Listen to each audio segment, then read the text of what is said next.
Welcome to Daily Dharma Listening. Imagine, for a moment, a city at night after the rain has stopped. The streets still shine like black glass, the windows hold small squares of warmth, and somewhere above the rooftops the clouds begin to separate, slow as curtains. You are walking alone, not because you want to be lonely, but because the day has filled you with too many voices. You have carried conversations that didn't end, headlines that didn't soothe, reminders that didn't help, and a quiet worry that kept reappearing like a shadow you couldn't step away from. Your shoulders are tense from protecting yourself from everything you can't control. Your mind, brilliant and restless, has been trying to plan a future it cannot see clearly. In a world like this, the question isn't whether chaos exists. The question is whether you can learn to be a lantern inside it. Ancient stories often begin with a traveler. Not because the traveler is special, but because all of us are travelers. We move through days that change their weather without asking our permission. We cross seasons in our bodies, in our relationships, in our work, and in our hearts. The traveler in today's story is not walking toward a mountain temple. He is walking home from an ordinary day, and the ordinary day has been hard enough to make him wonder if peace is something he will ever possess, or only something he will occasionally visit. As he walks, he notices a small lantern hanging outside a quiet shop. The shop is closed, the street is empty, yet the lantern remains lit. Wind pushes at it, and still it shines. The traveler stops, almost surprised by his own emotion. He realizes he has been searching for a feeling of safety in places that cannot provide it. He has been asking the outer world to become gentle so he can finally breathe. But the world is not designed to be gentle on command. It is designed to change. This is where Buddhist teachings begin, not with a demand that life become easy, but with an invitation to see clearly. Buddhism for beginners often sounds like a philosophy of calm, but it is more radical than that. It is a way of understanding the mind so deeply that calm stops being a fragile mood and becomes a skill, like learning to read the sky. The Buddha did not promise a life without storms. He taught a path for walking through them without losing your own light. The traveler stands under the lantern and listens to the wind. He notices something simple: the lantern does not argue with the wind. It does not insult the weather or negotiate with it. The lantern is not calm because the world is calm. The lantern is calm because it is anchored. Its flame is protected by glass, and its glass is held by a steady frame. The wind can shake it, but it cannot immediately steal it. You may not have realized it, but you have been trying to hold your mind like an exposed flame. When your day shakes, your thoughts scatter. When someone's tone changes, you interpret it as danger. When the future becomes uncertain, your imagination becomes a wild animal, running ahead into darkness. And you call this being responsible, because you think worry is the price of being prepared. Yet Buddhist wisdom offers a gentler truth. Worry is often the mind rehearsing pain that has not arrived, and rehearsals, repeated often enough, begin to feel like reality. If you want to learn how to stay calm and positive, it does not begin by forcing yourself to smile. It begins by observing the machinery of your own mind. In the old language, the Buddha spoke of suffering not as punishment, but as a pattern. We cling to what changes. We resist what has already come. We narrate ourselves into fear. And we forget, again and again, that thoughts are not commands. They are weather passing through the sky of awareness. In modern life, the sky is crowded. Notifications, comparisons, deadlines, and silent expectations pile up like clouds that never fully break. You might wake up and immediately feel behind, as if the day has begun running without you. You might scroll through other people's lives and feel your own life shrink. You might carry a private anxiety that no one can see, and still it drains you as if you were carrying stones in your pockets. There is a phrase many people need to hear, especially when they are trying to find peace in chaos. You do not have to solve your entire life to be at peace in this moment. Peace is not a trophy at the end of a perfect story. It is a posture you practice inside the imperfect one. The traveler, still beneath the lantern, remembers something he once heard from a monk who visited his town long ago. The monk said, "When you cannot control the river, learn to steer the boat." At the time, it sounded like a beautiful sentence. Now, it feels like a lifeline. Because the traveler realizes that much of his suffering has come from a secret demand, that life should be predictable before he allows himself to relax. The Buddha's path is not about becoming numb. It is about becoming free. To live without fear does not mean you never feel fear. It means fear no longer drives your decisions like an unseen ruler. Fear can speak, but it is not the king. So what does it look like, in an ordinary day, to begin steering the boat? It begins with a pause so small you might dismiss it. A breath you actually feel. A moment where you notice the mind telling a story, and you gently say, "This is a story." You do not fight it. You do not shame yourself for having it. You simply see it. That seeing is power. In Buddhist teachings, awareness is not a passive witness. It is the beginning of transformation. Because what you see clearly, you can relate to differently. There is a quiet dignity in learning to transform your mind. Not by trying to become someone else, but by learning how your thoughts arise, how your emotions surge, how your body holds tension like an ancient memory. Modern science speaks of neuroplasticity, but the Buddha spoke of practice. The mind can be trained, not like a machine, but like a garden. Not with violence. With patience. The traveler resumes walking. He does not take the lantern with him, but he carries its lesson.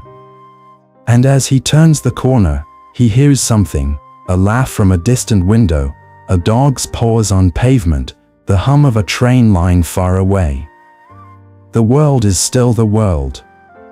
Yet something has shifted. Not outside. Inside. You might be thinking, "That sounds beautiful, but my anxiety is real." Yes. It is real. And Buddhism does not deny it. In fact, some of the most compassionate Buddhist lessons for anxiety begin with this truth: anxiety is not proof that you are broken. Anxiety is often proof that you are trying to protect yourself. Somewhere inside you, there is a part that believes danger is near, and it is staying awake to watch for it. The problem is not that this part exists. The problem is that it has been given the steering wheel. Imagine anxiety as a guard who never sleeps. The guard means well, but it mistakes every sound for a threat. The practice is not to kill the guard. The practice is to thank the guard for its concern, and then gently relieve it of duty. You begin to show your nervous system that the present moment is not always an emergency. This is where meditation is often misunderstood. People think meditation is about emptying the mind. But the mind is not a cup you force to be vacant. Meditation, especially in the spirit of Buddhist teachings, is learning to sit beside the mind without becoming its prisoner. You watch thoughts rise and fall like waves. You learn the difference between being in the ocean and being drowned by it. In your life, you might find yourself overwhelmed by other people's emotions. You might enter a room and feel tension before anyone speaks. You might leave a conversation feeling drained, as if you gave away something invisible. Modern language calls this sensitivity. Buddhist language calls it awareness without boundaries. And here, another practical teaching appears. Protect your energy does not mean building a wall of coolness. It means knowing what is yours to carry and what is not. A simple example: someone is upset at work. Their frustration spills into their voice. You absorb it, interpret it as your failure, and your day turns heavy. But what if you could notice the moment you begin to absorb? What if you could say inwardly, "This is their weather, not mine." This is not indifference. It is wisdom. Compassion without drowning. The traveler reaches his building. He climbs the stairs, and as he does, his mind tries to restart its old habit. It begins listing tomorrow's problems. It begins creating imaginary disasters, the way a dream creates monsters out of shadows. But tonight, the traveler pauses again. He places a hand on the railing. He feels the cool metal. He feels the weight of his body. He returns to the simplest fact: right now, he is climbing stairs. That is all. You can do this anywhere. In a traffic jam. In a waiting room. In the middle of a tense conversation. You anchor to what is real. You feel your feet. You soften your jaw. You relax your shoulders, as if you are putting down a bag you forgot you were carrying. You don't need to perform peace. You just need to stop feeding the inner fire with unnecessary fuel. So many people carry a private suffering that sounds like, "I don't know what I'm doing," or "I'm behind," or "everyone else understands something I missed." If you've ever felt that hollow disorientation, you are not alone. There are Buddhist reminders when you feel lost that can be as simple as a compass in fog. One reminder is this: being lost is not a permanent identity. It is a temporary condition. It is the mind's way of saying, "I don't have a map." But you don't always need a map. Sometimes you need a direction. Sometimes the only direction you need is toward the next kind action, the next honest breath, the next moment of patience. Another reminder is this: you do not have to trust every thought you have during a difficult season. When you are tired, your mind becomes a poet of despair. It writes dramatic lines and calls them truth. But truth is quieter than panic. Truth often says, "This is hard, and I am still here." That is enough. The traveler unlocks his door. Inside, the room is dim. He turns on a small lamp. The light is not grand. It does not defeat the night outside. But it changes the room. It reveals the furniture, the familiar textures, the small world that belongs to him. He sits down, and he listens, not for danger, but for silence. This is the beginning of practice. Not a dramatic moment of enlightenment, but a gentle return. A decision to be present. A willingness to relate to your life without constant resistance. Buddhist wisdom is not about escaping the world. It is about meeting the world with a mind that is trained to see clearly, to respond with intention, and to rest in the truth that everything changes, including this feeling you are currently trapped inside. If you're listening to this and you want to continue walking this path with us on daily Dharma listening, I invite you, softly and sincerely, to subscribe, and if this story offered you a steady breath, to like and share it with someone who might need a lantern tonight. This is how we keep the light moving, from one traveler to another, across the same wet streets of modern life. Before we end this first lesson, let's return to the lantern in the storm. The lantern did not ask the wind to stop. It did not wait for perfect conditions. It simply remained lit, protected by the way it was built.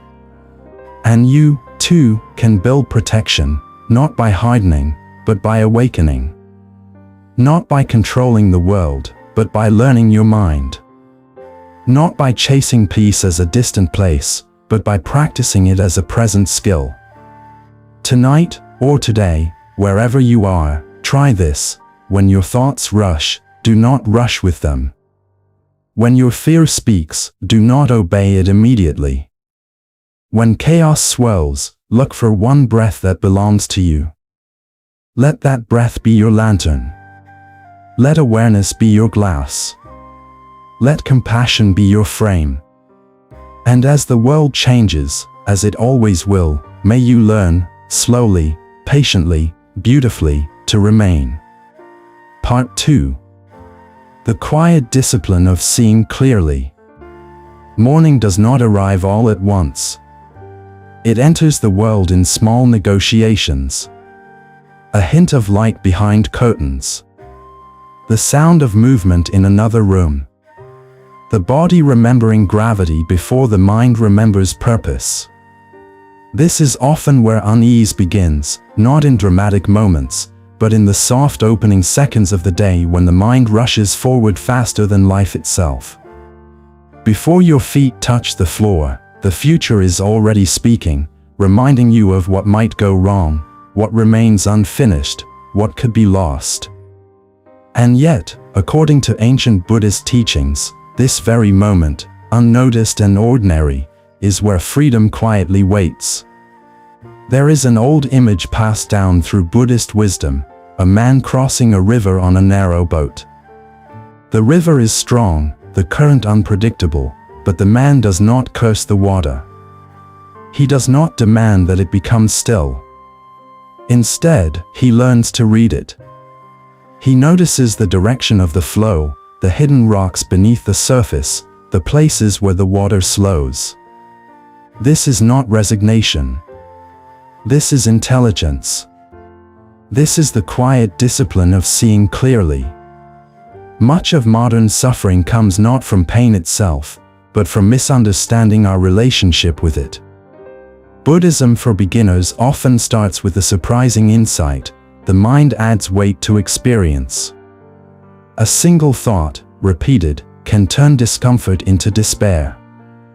A single fear, believed without question, can grow into an entire identity.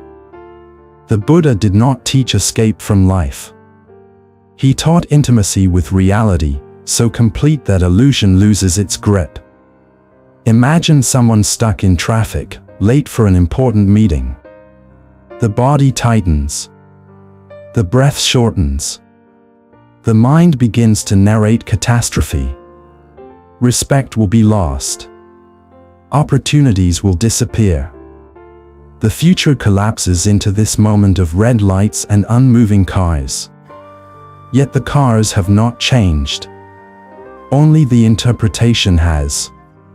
This is where Buddhist lessons for anxiety quietly apply themselves, not as abstract philosophy, but as lived skill. The practice is not to deny frustration, but to recognize when the mind is building a second, heavier traffic jam inside. The Buddha spoke often of right view, not as belief, but as clarity. Right view means seeing things as they are, before preference, before fear, before hope distorts them. It means noticing that a thought is arising, and understanding that its appearance does not make it law. This single distinction has the power to transform your mind, because it breaks the spell of automatic reaction. Many people ask how to stay calm and positive in a world that rewards speed, outrage, and constant stimulation. The ancient answer is not withdrawal, but refinement. Calm is not the absence of movement. It is the presence of balance. A skilled musician does not fear sound. They understand harmony. In the same way, a trained mind does not fear emotion. It understands proportion. There is a tendency, especially when life feels overwhelming, to search for a dramatic solution. A retreat, a breakthrough, a moment where everything suddenly makes sense. But Buddhist wisdom points in the opposite direction. Liberation is found in repetition, in returning again and again to what is simple and true. The breath moving in and out, the body sitting or standing, the mind noticing without chasing. These are not small acts. They are foundational. Consider how often the mind tries to live in a time that does not exist. Regret pulls it backward. Anxiety pushes it forward. Rarely does it remain where the body actually is. This split creates exhaustion. To find peace in chaos is to gently reunite the mind with the present moment, not through force, but through familiarity. The present is not loud. It does not beg for attention. It waits patiently to be noticed. There is another story, often shared in quiet monasteries, of a monk who was known for his serenity. Visitors assumed his life was free of difficulty. One day, a student asked him how he managed to remain so peaceful. The monk smiled and said that his mind was as noisy as anyone else's. The difference was not silence, but relationship. He no longer believed every voice that spoke inside him. He had learned to listen without obeying. To live without fear does not mean becoming fearless. It means fear no longer defines the boundaries of your life. Fear may still arise, as it does for all living beings, but it is met with understanding rather than panic. When fear appears, instead of asking, "How do I make this go away?" the practice asks, "What is this protecting?" Often, fear is guarding something tender. Safety, belonging, meaning. When you see this, compassion naturally follows, and fear begins to loosen its grip. Modern life places extraordinary demands on attention. Devices vibrate with urgency. Opinions shout for allegiance. Comparisons slip quietly into moments of rest. In this environment, to protect your energy becomes an act of wisdom, not selfishness. Energy is not only physical. It is emotional and mental. Where attention goes, energy follows. Buddhist teachings remind us that we are not obligated to attend every mental invitation. You can notice a thought without entering it. You can feel an emotion without being consumed by it. Imagine sitting beside a busy road. Cars pass endlessly. You can watch them without chasing any single one. Thoughts are similar. They move quickly, each claiming importance. But awareness is wider than any single passing moment. When you rest in awareness, thoughts lose their power to carry you away. This does not mean disengaging from life. It means engaging from a place of stability. When the mind is less reactive, responses become wiser. Speech softens. Actions align more closely with values. Life does not become perfect, but it becomes coherent. There are moments when confusion feels total, when direction disappears and effort feels meaningless. In such moments, Buddhist reminders when you feel lost are not grand philosophies, but simple truths. You are breathing. You are aware.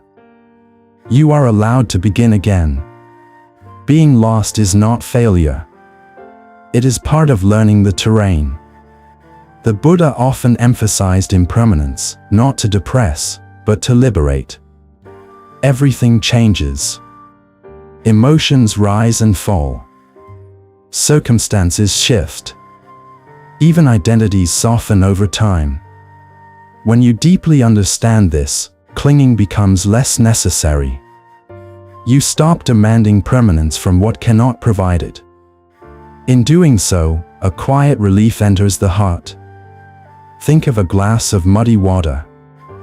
If you shake it constantly, it remains cloudy. If you set it down, undisturbed, clarity returns on its own. The mind works the same way. Peace is not manufactured. It emerges when unnecessary agitation stops. This is not passivity. It is wisdom in action. In daily life, this might look like pausing before responding to a difficult message, taking one full breath before speaking in a tense conversation, noticing the urge to react and choosing to wait. These small moments accumulate. Over time, they reshape character. This is how ancient Buddhist wisdom moves from scripture into flesh and bone. As night approaches again, the world grows quieter. The mind, if trained gently, begins to mirror that quiet. Not perfectly, not permanently, but enough to rest. Enough to remember that you are not required to carry every worry into sleep. You can set some of them down. They will still be there tomorrow if they truly need you. The path described by Buddhist teachings is not about becoming someone else. It is about seeing what has always been present beneath distraction and fear. Awareness, compassion, balance. These are not achievements. They are capacities waiting to be practiced. And so, as this lesson settles, the invitation is simple and unspoken. To notice, to pause, to see clearly. Not once, but often. Not dramatically, but consistently. In this quiet discipline, life slowly reveals a different rhythm, one that does not depend on control, but on understanding. And in understanding, a deeper peace begins to take shape, steady and unafraid, even as the world continues to change. Part 3. Walking through the fire without burning. There are days when life does not whisper. It arrives loudly, with demands stacked upon demands, with emotions colliding before you have time to name them. On such days, many people believe they are failing at peace. They assume calm belongs only to those whose lives are simple, whose minds are quiet, whose paths are clear. Yet ancient Buddhist teachings point to a deeper truth. Peace is not the absence of fire, but the ability to walk through it without being consumed. In old stories, fire is never merely destruction. Fire is transformation. It cooks food, hardens clay, tempers steel. The problem is not fire itself, but unconscious contact with it. In the same way, modern life burns with intensity. Speed, information, responsibility, expectation, loss. To live today is to stand close to many flames at once. Buddhism for beginners often begins here, not by asking you to escape the heat, but by teaching you how not to cling to it. The Buddha observed that much of human suffering comes from a simple habit, identification. We do not merely experience anger, we become angry. We do not merely feel fear, we become fearful. We fuse with passing states as if they define us. When this happens, the fire does not just warm or illuminate, it scorches. Buddhist wisdom gently interrupts this fusion by inviting a pause between experience and identity. Imagine a moment of criticism. A single sentence from another person lands sharply. Before you know it, the body tightens, the mind races, memories align themselves to support a painful conclusion. I am not enough. I am failing. I am unseen. In this moment, the fire is not the words spoken. The fire is the story the mind builds around them. Buddhist lessons for anxiety often begin by separating these two. What was actually said, and what was added. To see clearly is to notice that thoughts arise after sensations. A tightening in the chest, a warmth in the face, a quickening of breath. These are natural responses. The suffering begins when the mind interprets them as danger that must be defended against or eliminated immediately. But what if, instead of reacting, you allowed the sensation to exist without commentary? This is not suppression. This is intimacy without entanglement. How to stay calm and positive is not a question of temperament. It is a question of training. Calm is not something you possess, it is something you practice. The practice is subtle. It happens in moments most people overlook. Waiting in line. Sitting in silence before sleep. Feeling irritation rise and choosing not to feed it with judgment. Each time you do this, the mind learns a new pattern. It learns that not every spark must become a blaze. There is a teaching in Buddhism that speaks of the second arrow. The first arrow is unavoidable. Pain, loss, disappointment, change. The second arrow is optional. It is the mental reaction that compounds the original pain. Resentment, self-blame, catastrophic thinking. The Buddha taught that while we cannot always avoid the first arrow, we can train ourselves not to shoot the second. This teaching alone has helped countless people find peace in chaos, not by denying difficulty, but by refusing to multiply it. Consider the way modern life encourages constant reaction. Social media thrives on outrage. News cycles reward fear. Productivity culture praises exhaustion.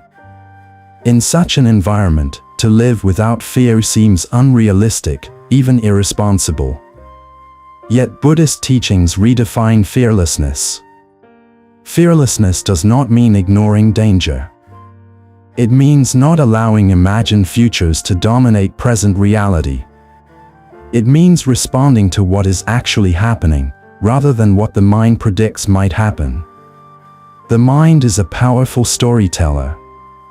When untrained, it tells stories of threat even in safety, stories of inadequacy even in growth, stories of isolation even in connection. To transform your mind is not to silence these stories, but to recognize their nature. Stories are not commands. They are interpretations shaped by habit. When you see them as such, space opens. In that space, choice appears. A person practicing Buddhist wisdom does not become passive. They become precise. They respond instead of react. They listen more deeply. They speak less urgently. They act from clarity rather than compulsion. This precision is not cold. It is compassionate. When the inner fire is no longer raging, energy becomes available for understanding, for patience, for care. Protect your energy is often misunderstood as withdrawal. In truth, it is discernment. It is knowing when engagement nourishes and when it drains. It is recognizing that not every battle is yours, not every opinion requires defense, not every emotion requires expression. Energy conserved through awareness becomes strength available for what truly matters. Imagine carrying a cup filled to the brim. Every sudden movement causes it to spill. This is the state many people live in, constantly overfilled with thoughts, obligations, unresolved feelings. Buddhist practice slowly lowers the level of the cup, not by removing life, but by removing unnecessary tension. When the cup is no longer overflowing, you can move through the world with steadiness. There are times when the path feels unclear, when effort seems pointless and direction dissolves. In such moments, Buddhist reminders when you feel lost are quiet and grounding. This moment is enough. This breath is real. This step counts. The mind often demands a complete map before it will relax, but life rarely provides one. Peace comes not from certainty, but from trust in the process of seeing and responding. The Buddha taught that clinging is the root of suffering. We cling to pleasure, fearing its loss. We cling to identity, fearing change. We cling to views, fearing uncertainty. Fire burns most fiercely where clinging is tightest. When clinging loosens, heat remains but suffering diminishes. You still feel deeply, but you are not trapped by what you feel. In practical life, this might look like allowing disappointment without collapsing into despair. Feeling sadness without constructing a story of permanent loss. Experiencing joy without grasping at its continuation. Each of these is an act of freedom. Each is a step toward a mind that can hold fire without being destroyed by it.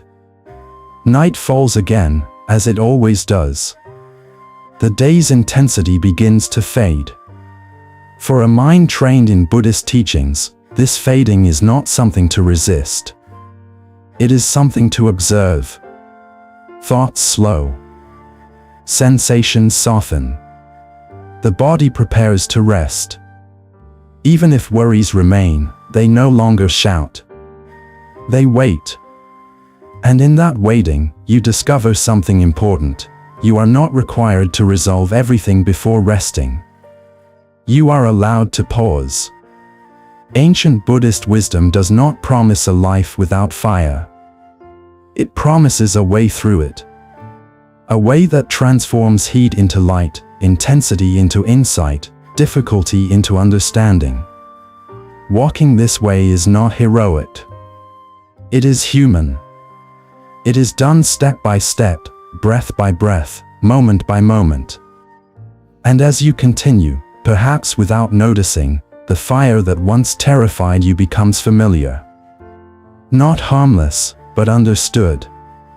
No longer an enemy, but a teacher.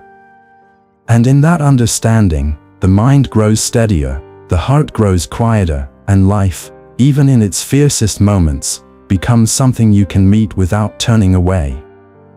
Part 4. The Art of Not Being Pulled. There is a moment that repeats itself quietly throughout the day. A sound interrupts your focus. A message arrives unexpectedly. A memory surfaces without invitation. In that instant, something inside you moves before you decide to move. Attention is pulled, emotion follows, and suddenly you are no longer where your body is. You are elsewhere, inside reaction. Ancient Buddhist teachings describe this not as weakness, but as habit. And like all habits, it can be understood, softened, and eventually transformed. To be pulled is human. The senses evolved to respond quickly. The mind evolved to detect patterns and threats. None of this is a mistake. The suffering begins when we mistake reflex for truth. Buddhism for beginners often reveals this gently. Not every pull deserves obedience. Not every urge needs fulfillment. Not every thought requires belief. Imagine sitting beside a river where leaves float past endlessly. Some leaves are bright, some dark, some barely noticeable. If you reach for every leaf, you will never rest. But if you sit and watch, something changes. The leaves continue, yet you remain. Buddhist wisdom invites this kind of relationship with experience. You do not have to chase what passes through awareness. You can let it pass. Modern life is designed to pull. Screens flash. Opinions provoke. Deadlines press. In such a world, the question is not how to eliminate distraction, but how to relate to it wisely. How to stay calm and positive is not about resisting stimulation, but about training attention. Attention is energy. Where it goes, life follows. There is a subtle pleasure in being pulled. Reaction can feel alive, even righteous. Anger provides a sense of clarity. Anxiety creates urgency. Desire promises relief. These states are not purely painful. They offer temporary meaning. The Buddha understood this deeply. That is why his teachings do not condemn desire or aversion. They reveal their cost. To be constantly pulled is to live fragmented. Peace becomes impossible, not because life is harsh, but because attention is scattered. To find peace in chaos, one must first notice the chaos within. The inner weather often mirrors the outer. When attention jumps restlessly, the world feels unstable. When attention steadies, the same world appears more workable. This does not mean ignoring injustice or difficulty. It means responding from clarity rather than compulsion. There is an ancient metaphor of a bell struck repeatedly. At first, the sound is loud and sharp. Over time, it fades. Thoughts are similar. When struck by circumstance, the mind rings. If you strike it again with commentary, judgment, and resistance, the sound continues. If you allow it to fade, silence returns naturally. Buddhist teachings encourage patience with this fading. Silence cannot be forced. It arrives when interference starts. To live without fear is not to harden against feeling. It is to trust that awareness is larger than any single emotion. Fear often arises from imagined futures. The mind rehearses loss, rejection, failure. These rehearsals feel real because the body responds as if danger were present. Buddhist lessons for anxiety address this directly by grounding awareness in what is actually happening. Not tomorrow. Not yesterday. Now. In the present moment, many fears dissolve. The body is breathing. The ground is supporting you. The sound you hear is simply sound.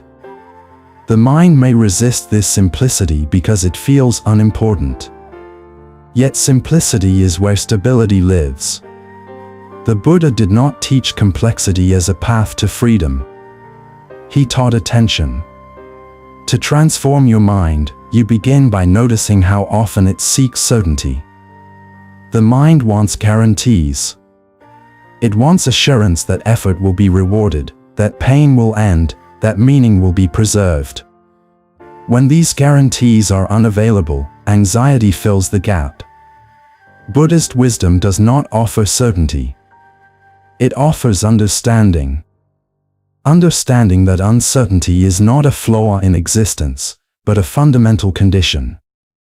When you stop fighting this, energy once spent on resistance becomes available for living. Protect your energy becomes a natural consequence of this understanding. You begin to see how much energy is lost to unnecessary struggle. Arguments replayed internally. Imaginary conversations. Endless comparisons. None of these add clarity. They drain vitality. As awareness grows, these patterns become visible. Visibility alone weakens them. What was unconscious loses power when seen. Consider a moment when someone else's mood affected you deeply. Perhaps their frustration entered the room before they spoke. You absorbed it, carried it, made it your own. Buddhist teachings do not suggest indifference. They suggest boundaries rooted in awareness. Compassion does not require absorption. You can care without carrying. You can listen without losing yourself. This distinction is essential in a world saturated with emotion. News, relationships, workplaces all transmit feeling. Without awareness, you become a sponge. With awareness, you become a mirror. You reflect without retaining. This is not coldness.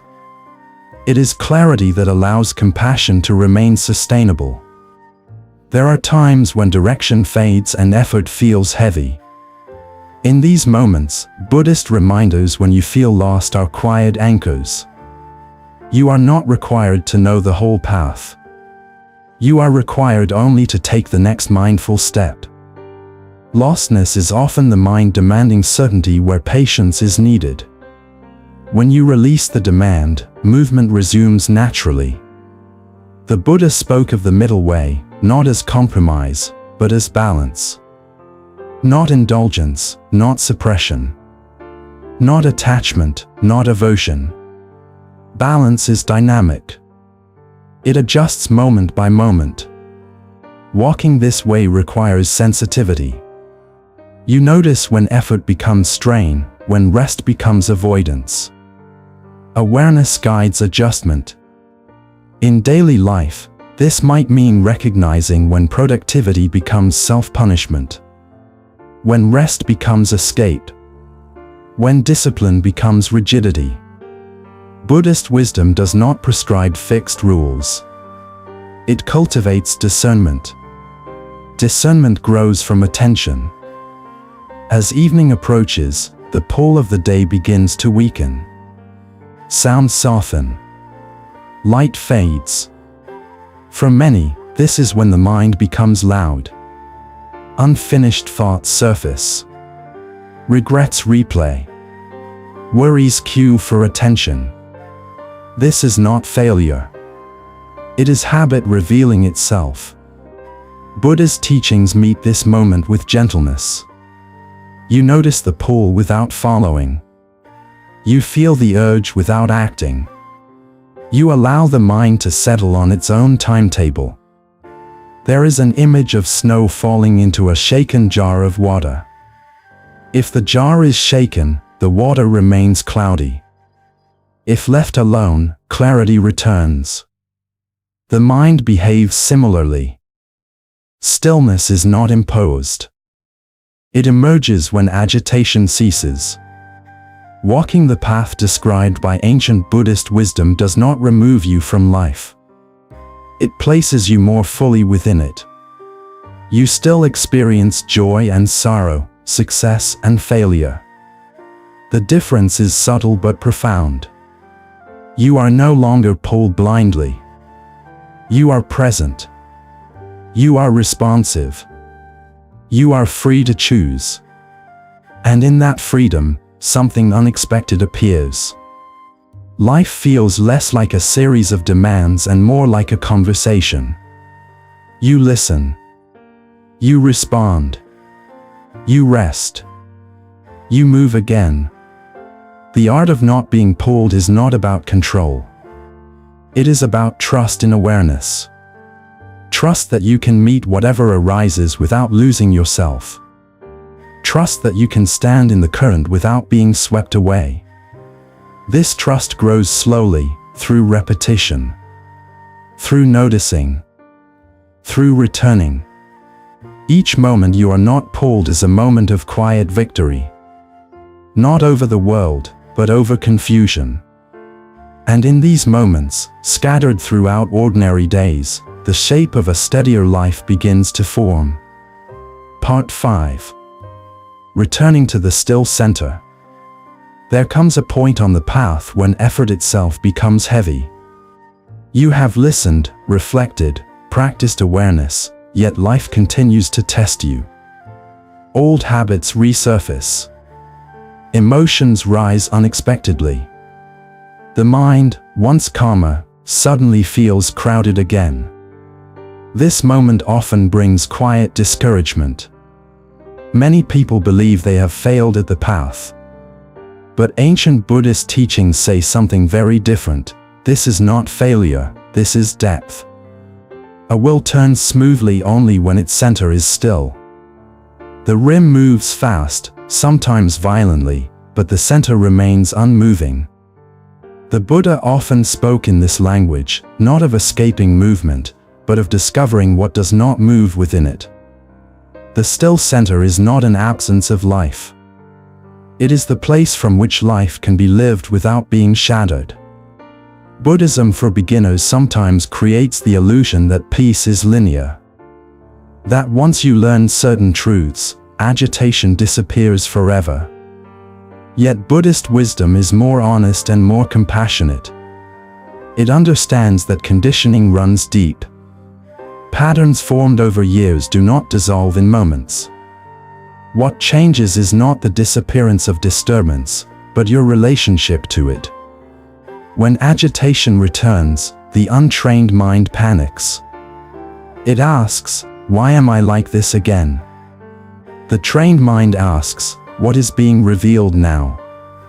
This shift in question is the beginning of freedom. To find peace in chaos is not to demand silence, but to recognize the background of stillness that was never absent. Imagine the ocean. On the surface, waves rise and crash. Storms rage. Yet deep below, the water remains calm. The surface does not define the whole. In the same way, your thoughts and emotions are surface movements. The still center is awareness itself. It has been present through every mood, every fear, every joy you have ever known. How to stay calm and positive becomes clearer when you understand this. Calm is not something you manufacture. Positivity is not something you force. They arise naturally when you stop identifying with every surface disturbance. The mind relaxes when it realizes it does not have to manage everything. There is a common fear that if you stop pushing, you will become passive. That if you rest in stillness, ambition will fade, responsibility will weaken, life will lose intensity. Buddhist teachings gently dismantle this fear. Stillness does not remove energy. It refines it. When action arises from clarity instead of anxiety, it becomes more precise, more effective, more humane. Consider how much effort is wasted on resistance. Resisting emotions. Resisting reality. Resisting uncertainty. This resistance creates friction. Friction creates exhaustion. Buddhist lessons for anxiety often begin by naming this exhaustion honestly. You are tired not because you care too much, but because you are fighting what is already here. To live without fear does not mean eliminating uncertainty. It means learning to rest even when certainty is unavailable. The still center is not a place where answers are stored. It is a place where questions lose their threat. You may not know what will happen next, but you know you can meet it. To transform your mind at this level requires patience. Not the patience of waiting for things to change, but the patience of staying present while they do. Each time you return to awareness after being pulled away, something deepens. You are strengthening the center, not by force, but by familiarity. Protect your energy becomes intuitive here. You begin to sense when engagement pulls you away from the center and when it arises from it. Some conversations feel draining because they demand reaction. Others feel nourishing because they allow presence. You start choosing differently, not out of avoidance, but out of alignment. In relationships, this shows itself quietly. You listen without rehearsing responses. You speak without urgency. You allow silence without filling it. These small shifts change the emotional climate around you. Others may not know why they feel calmer in your presence, but they do. Stillness is contagious. There are moments when you will feel lost again. Direction blurs. Motivation fades. Old doubts whisper that you are wasting time, that nothing is changing. Buddhist reminders when you feel lost return you to the simplest truth: awareness is not lost. You are still here. Even confusion is known by something steady. That knowing is the center. The Buddha taught that suffering lessens not when life becomes perfect, but when identification loosens. You stop saying, "This is happening to me," and begin seeing, "This is happening." That small grammatical shift removes a heavy burden. Experience continues, but ownership softens. In modern life, where identity is constantly reinforced through roles, profiles, and expectations, this teaching is radical. You are not your productivity. You are not your mistakes. You are not your anxiety. These are movements on the surface. The still center remains untouched. As the day winds down, you may notice moments where thought slows on its own. Perhaps while looking out a window. Perhaps while washing your hands. Perhaps in the space between sounds. These moments are invitations. Not to escape life, but to remember the center. You do not have to hold on to them. You simply recognize them when they appear. The path of Buddhist wisdom does not lead away from the world. It leads deeper into it, but from a place of balance. You still experience joy and sorrow, effort and rest. The difference is subtle but life-altering. You are no longer swept entirely by the rim of the wheel. You know where the center is. And if this teaching resonates, if these reflections help you return even briefly to that still center within, this is a natural moment to stay connected. You may choose to subscribe to Daily Dharma Listening, to like this reflection, or to share it with someone who may be standing at the edge of their own exhaustion. In doing so, you are not spreading noise, but offering a pause. The still center does not announce itself. It does not compete. It waits patiently beneath every thought, every emotion, every situation. You return to it not once, but many times. Each return is an act of kindness toward yourself.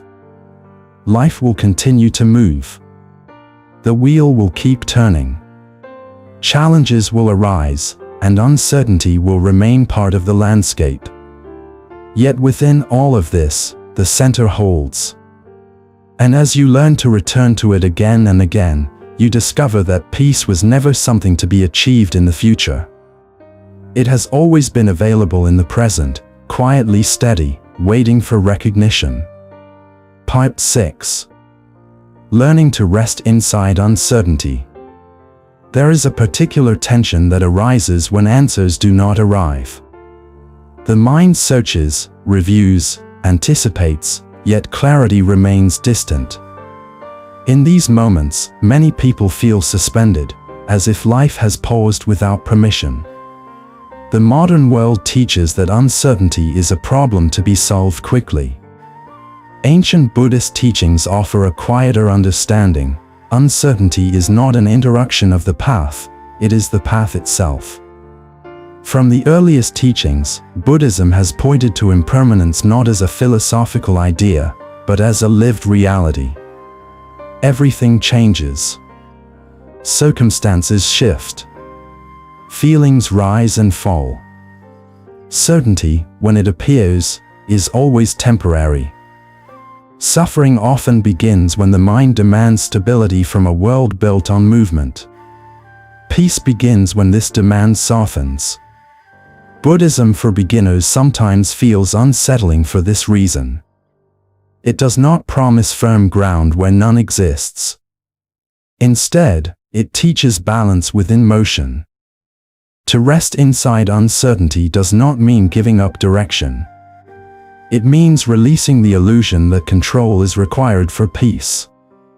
Imagine standing on a bridge in fog. You cannot see the other side, but you feel the structure beneath your feet. You move slowly, not because you are afraid, but because awareness has sharpened. Each step is deliberate. Each sensation becomes meaningful. In this way, uncertainty draws you closer to the present moment. When the future is unclear, the now becomes vivid. How to stay calm and positive in such moments is not achieved by forcing optimism. Forced positivity often becomes another form of resistance. Buddhist wisdom suggests something gentler. Allow uncertainty to exist without labeling it as danger. Notice the body's response. The tightening.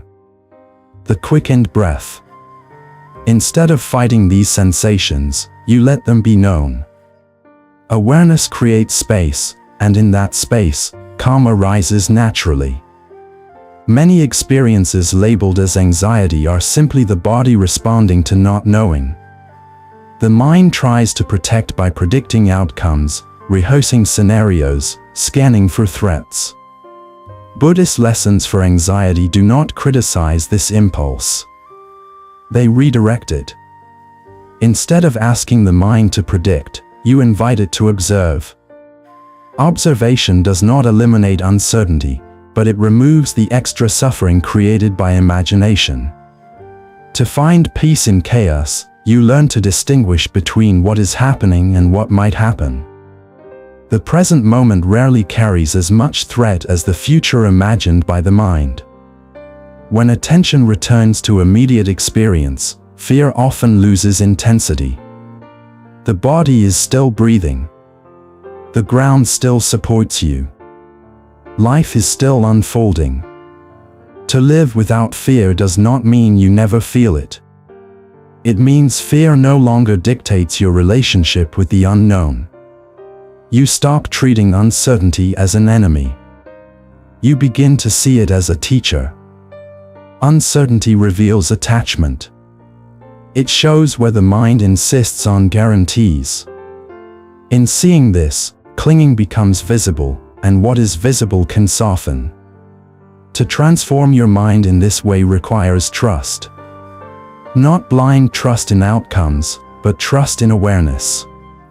Awareness does not need certainty to function. It meets each moment as it arrives.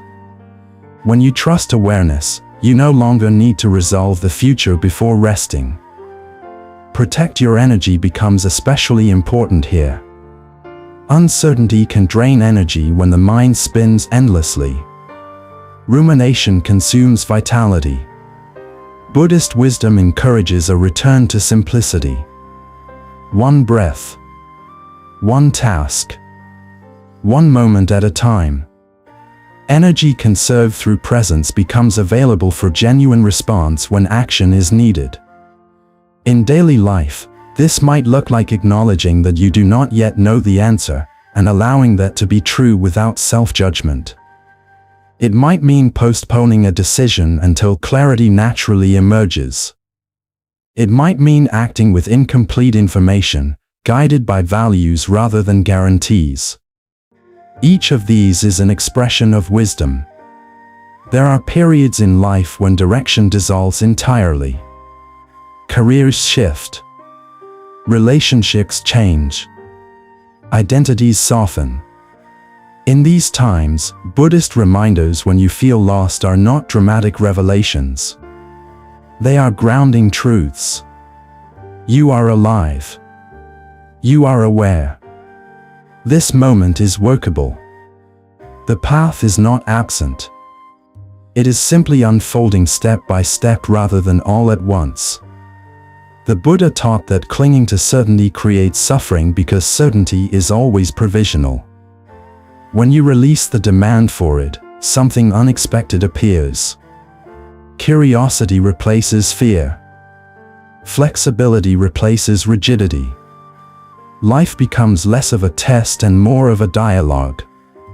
As evening approaches and the day quiets, uncertainty may still linger. Questions may remain unanswered. Yet there is a subtle shift. You notice that rest does not require resolution. Sleep does not demand conclusions. The body knows how to let go even when the mind resists. This letting go is not defeat.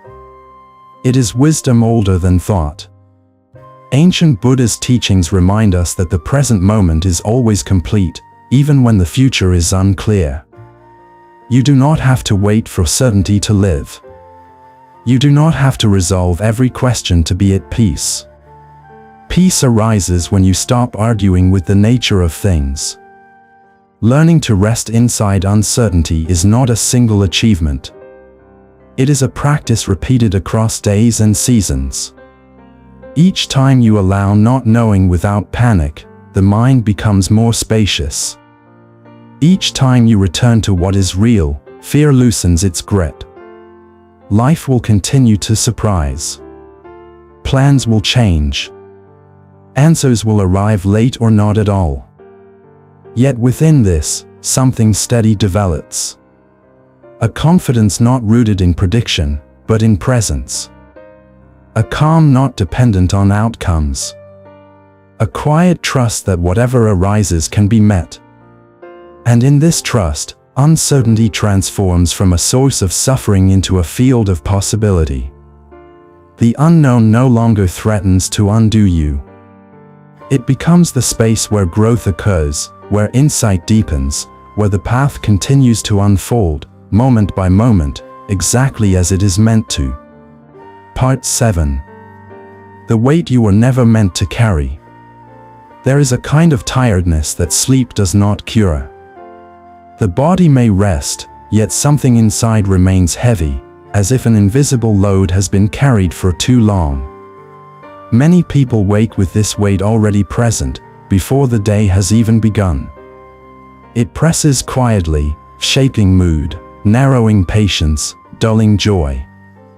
Ancient Buddhist teachings speak directly to this condition, not by naming it as weakness, but by revealing its origin. Much of this weight does not come from what you do. It comes from what you hold. From a young age, the mind learns to gather burdens. Expectations placed upon you. Stories about who you must become. Responsibilities accepted without question. Regrets replayed endlessly. Fears about futures that have not arrived. Over time, these accumulate, forming an identity built on strain. Buddhism for beginners often begins with a startling realization: much of what you carry was never required. The Buddha observed that suffering increases when we take ownership of things beyond our control. We say, "This should not have happened, this must not change, this has to work out a certain way." In doing so, we tighten around life, as if gripping water in our hands. The tighter the grip, the more quickly it escapes. Buddhist wisdom does not ask you to stop caring. It asks you to see where care has turned into clinging. Imagine carrying a pack filled with stones.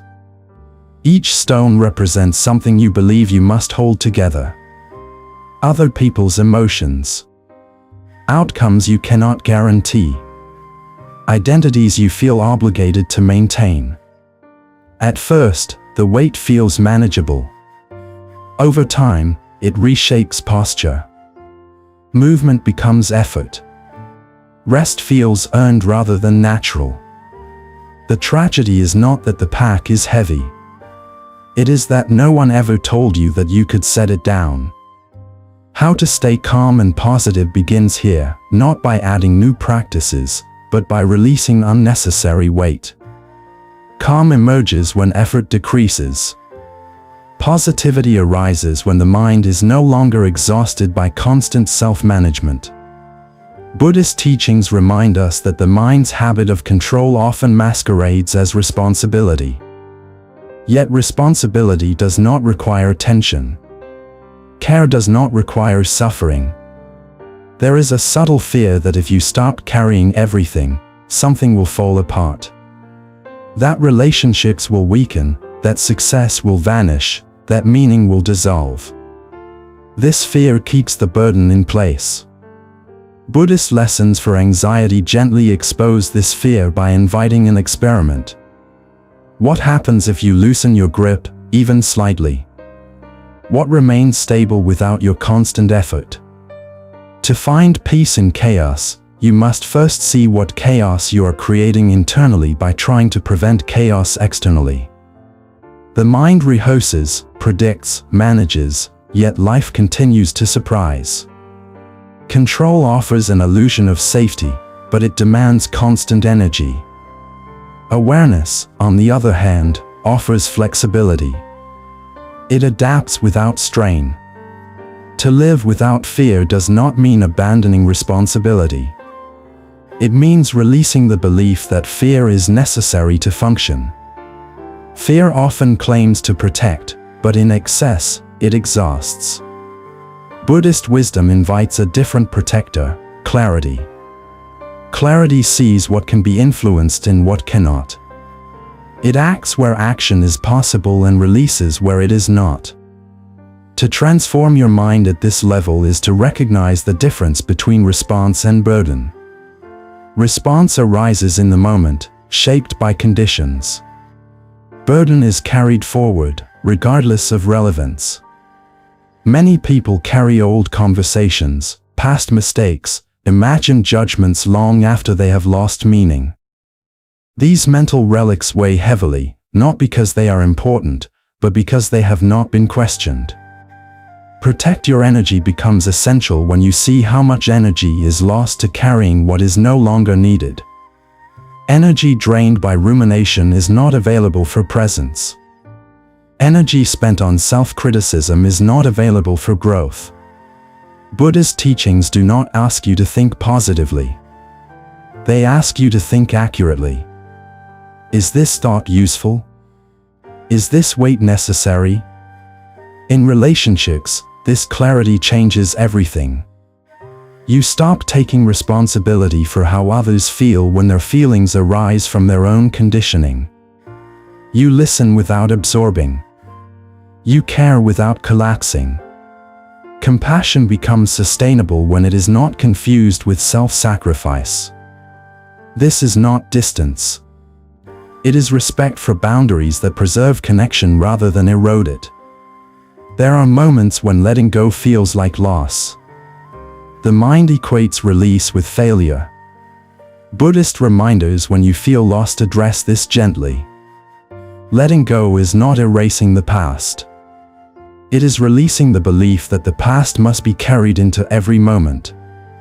Memory remains, but its emotional charge softens. Experience becomes information rather than identity. The Buddha taught that the self is not a fixed object, but a process. When you see this, the weight of maintaining a rigid identity begins to dissolve. You are not required to be the same person you were yesterday. Growth does not betray consistency. It fulfills it. Each moment offers an opportunity to respond freshly rather than repeat habitually. As the day progresses, notice moments when effort increases unnecessarily. When the jaw tightens. When the breath shortens. These are signals, not commands. They indicate where weight is being held. Awareness here is not judgment. It is invitation. You can soften without explanation. You can release without apology. In the quiet of evening, when activity slows, the weight often becomes more noticeable. Without distraction, the mind presents its inventory. Tasks undone. Words unsaid. Paths unchosen. Buddhist wisdom meets this inventory with compassion. Not everything needs resolution tonight. Not everything belongs to now. Ancient Buddhist teachings emphasize the practice of non-grasping, not as detachment from life, but as intimacy without possession. You participate fully, yet you do not cling. You engage deeply, yet you do not carry beyond what is required. This balance is subtle. It is learned through experience, not theory. As you continue to walk this path, you may notice moments of unexpected lightness. Laughter arises more easily. Stillness feels natural rather than forced. Decisions become simpler when they are not burdened by fear. This lightness is not superficial. It is the result of releasing what was never yours to hold. The weight you were never meant to carry begins to fall away, not all at once, but gradually. Each time you question an unnecessary burden, each time you release a demand for control, each time you choose presence over rumination, something loosens. Space opens. Breath deepens. Life remains complex. Challenges persist. Yet within this complexity, you move more freely. Not because the world has become lighter, but because you have stopped carrying what does not belong to you. And in this freedom, something profound emerges. A sense of ease not dependent on circumstances. A calm rooted not in control, but in understanding. A quiet confidence that you can meet life as it comes, unburdened, awake, and whole. Part 8. When nothing needs to be fixed. There is a quiet moment that arrives when striving finally pauses. It does not announce itself. It does not feel like victory. It feels almost ordinary, as if something you have been doing for a long time simply stops. The mind loosens its grip. The body exhales more fully. And in that space, a realization begins to surface, gentle but unmistakable. Not everything needs to be fixed. So much of modern life is organized around correction. Improve this. Eliminate that. Optimize, upgrade, repair. From an early age, the mind learns to scan for problems, believing that safety and worth depend on constant adjustment. Over time, this habit turns inward. The self becomes a project. Emotions are treated as flaws. Stillness is seen as stagnation. Ancient Buddhist teachings recognize this tendency and offer a radical alternative. Peace does not come from fixing life, but from understanding it. The Buddha observed that suffering often arises not from pain itself, but from resistance to pain. The mind says, this should not be happening, should be different, this feeling must go away. In this resistance, tension multiplies. Buddhism for beginners sometimes feels surprising here, because it does not rush to remove discomfort. It invites you to stay, to see clearly, to notice what happens when opposition softens. Imagine sitting with a feeling you usually try to escape. Perhaps sadness. Perhaps boredom. Perhaps a vague unease without clear cause. The habit is to distract, to analyze, to label. But what if you did none of these? What if you simply allowed the feeling to exist, without commentary? Buddhist wisdom suggests that when you stop fighting experience, experience often changes on its own. Not always into pleasure, but into something workable. How to stay calm and positive becomes less about managing mood and more about changing relationship. Calm is not the absence of difficulty. It is the absence of inner conflict. When you stop arguing with what is present, energy once spent on resistance becomes available for awareness. Awareness does not judge. It illuminates.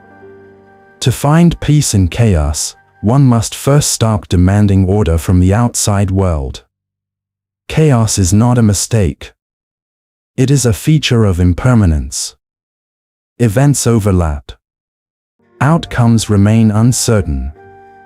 Plans shift. The suffering begins when the mind insists that peace is only possible after everything settles. Buddhist teachings quietly reverse this assumption. Peace is possible because everything is unsettled. When nothing is fixed, nothing tracks you. There is a deep fear beneath the urge to fix. The fear that if things are left as they are, something terrible will happen. That identity will dissolve. That meaning will vanish. Buddhist lessons for anxiety meet this fear directly by inviting investigation rather than avoidance. What actually happens when you stop fixing? Does the world collapse, or does something unexpected stabilize? Often, what stabilizes is awareness itself. You realize that awareness does not need fixing. It has been present through every state you have tried to improve. Through joy and sorrow, success and failure, certainty and confusion. Awareness is not improved by effort. It is revealed by relaxation. To live without fear, in this sense, is to trust awareness more than control. Control promises safety but demands constant vigilance. Awareness offers flexibility. It meets whatever arises without needing it to be different first. When you trust this, fear loses its authority. It may still appear, but it no longer governs. To transform your mind at this stage is to recognize the difference between care and control. Care listens. Control tightens. Care responds. Control reacts. Buddhist wisdom does not remove responsibility. It removes unnecessary struggle. You still act, still choose, still engage. But action arises from clarity rather than compulsion. Protect your energy becomes natural when you stop fixing what is not broken. Much energy is lost to self-criticism disguised as improvement. Thoughts like I should be better by now, I shouldn't feel this way, I need to change myself before I can rest. These thoughts drain vitality without producing wisdom. When they are seen clearly, they loosen. In daily life, this might mean allowing a day to be imperfect without interpreting it as failure. It might mean feeling tired without immediately searching for a reason. It might mean sitting in silence without trying to turn it into productivity. These moments are not wasted. They are restorative. They allow the nervous system to reset, the mind to settle, the heart to soften. There are times when you will feel lost precisely because you are no longer fixing. Old reference points dissolve. Habits weaken. The mind asks, if I am not striving, who am I? Buddhist reminders when you feel lost return you to a simple truth. Being is not dependent on doing. You exist before effort. You are aware before identity. The Buddha taught that craving for becoming is as binding as craving for pleasure. The constant urge to become something else keeps the mind restless. When this urge relaxes, presence deepens. You begin to experience moments where nothing is missing. These moments may be brief, but they are revealing. They show what has always been available beneath striving. As the day unfolds, notice how often the impulse to fix arises. A thought appears and you try to change it. An emotion surfaces and you try to correct it. A situation feels uncertain and you try to resolve it prematurely. Each time, pause. Notice the impulse without following. This pause is not inaction. It is wisdom interrupting habit. Ancient Buddhist teachings emphasize non-doing, not as laziness, but as alignment with reality. When action is needed, it becomes obvious. When rest is needed, it becomes possible. Life begins to move with less friction. Decisions feel clearer when they are not forced. In the quiet moments before sleep, when the mind often reviews the day, notice if the urge to fix returns. Replaying conversations. Editing choices. Planning improvements. Buddhist wisdom meets this moment with kindness. The day is complete. Nothing more is required now. Rest does not need justification. When nothing needs to be fixed, presence becomes enough. Breath is enough. Awareness is enough. This does not mean life becomes static. It means life becomes direct. You meet what arises without layering it with unnecessary effort. Over time, this way of being changes everything subtly. You become less reactive, more patient, less defensive, more open. Not because you have perfected yourself, but because you have stopped treating yourself as a problem. The path of Buddhist teachings leads here not as an endpoint, but as a resting place along the way. A place where striving pauses and understanding deepens. Where you discover that peace was never something to be constructed through effort. It was something to be uncovered by letting go. And in this uncovering, a quiet freedom appears. The freedom to be as you are, to meet life as it comes, to rest without guilt, to act without strain. The freedom of realizing that, in this moment, nothing needs to be fixed for you to be whole. Part 9. The patience of becoming human. There is a quiet misunderstanding that follows many sincere seekers. After learning to pause, to release weight, to stop fixing what does not need repair, a new expectation arises. The expectation of arrival. A belief that calm should now be consistent, that clarity should remain, that the mind should no longer wander so easily. When this expectation meets reality, disappointment appears. Ancient Buddhist teachings meet this moment with profound kindness. They remind us that the path is not about transcending humanity, but about fully inhabiting it. Becoming human is not a one-time event. It is a continuous process of meeting experience honestly. Each day offers new conditions. Old habits may soften, but traces remain. Emotions may quiet, but they do not disappear. The Buddha never taught perfection of personality. He taught freedom of relationship. The difference is subtle but decisive. Buddhism for beginners often begins with the hope of relief. Relief from anxiety, from confusion, from inner noise. This hope is natural. Yet Buddhist wisdom gradually shifts the focus from relief to understanding. Relief comes and goes. Understanding deepens. When understanding deepens, patience naturally grows. Patience, in this sense, is not endurance. It is intimacy with time. It is the willingness to let processes unfold without rushing them toward conclusion. Modern life conditions the mind to expect immediate results. Instant responses. Rapid transformation. The nervous system rarely rests long enough to integrate change. Buddhist teachings offer a different rhythm. They trust gradual unfolding. To find peace in chaos, patience is essential. Without it, every disturbance feels like regression. With patience, disturbance becomes information. You learn how the mind reacts under pressure. You see where attachment still lives. You notice which fears remain active. This noticing is not failure.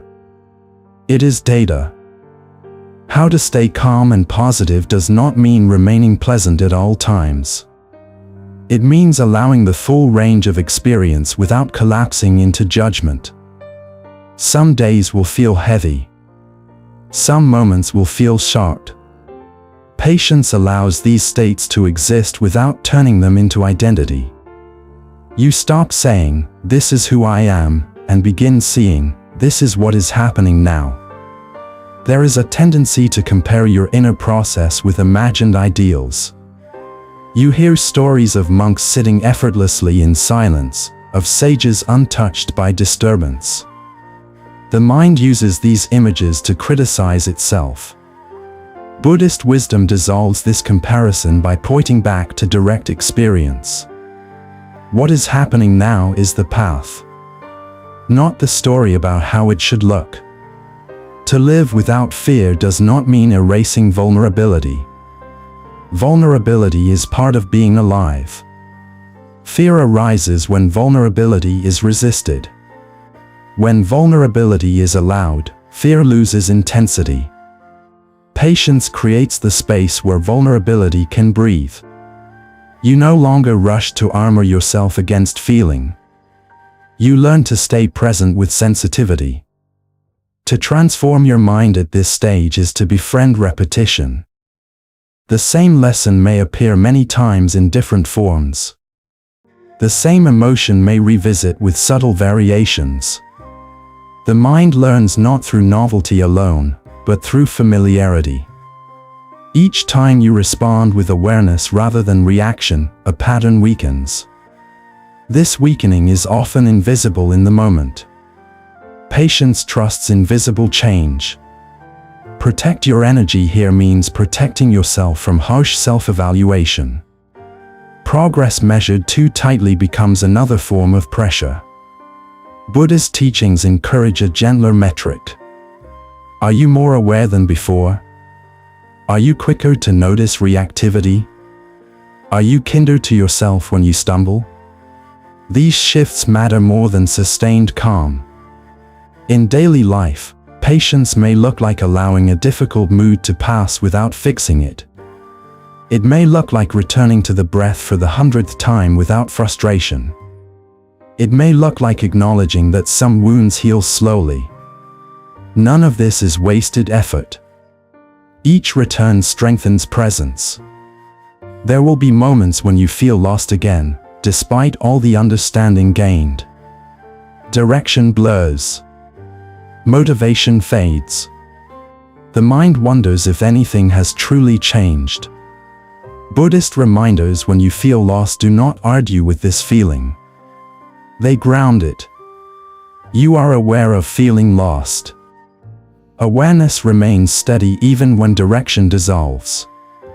This steadiness is not dramatic. It is reliable. The Buddha spoke often of cultivation rather than achievement. A field does not produce crops because it is forced.